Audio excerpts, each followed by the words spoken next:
কি অবস্থা তোমাদের? কি ভাবছো?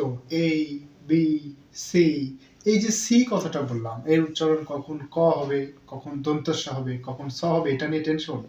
আজকের পর থেকে সির উচ্চারণ কখন ক হবে, কখন স হবে, এটা নিয়ে নো টেনশন। চলো আমরা দেখে নেই। মনে রাখবা, সি এর পরে যখন অয়, ই অথবা আই থাকবে, আবারও বলছি, সি এর পরে যদি অয়, ই অথবা আই থাকে, সির উচ্চারণ হবে দন্তস্ব অথবা স।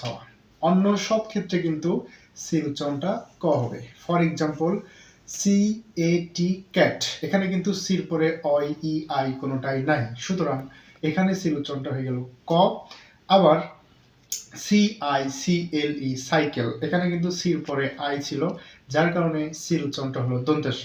তো এইভাবে যদি শিখতে চাও, অবশ্যই তোমাকে চোখ রাখতে হবে skill of academic and admission কেয়ারে। আজকে এই পর্যন্তই, ভালো থেকো, নেক্সট আবার দেখা হবে। আসসালামু আলাইকুম।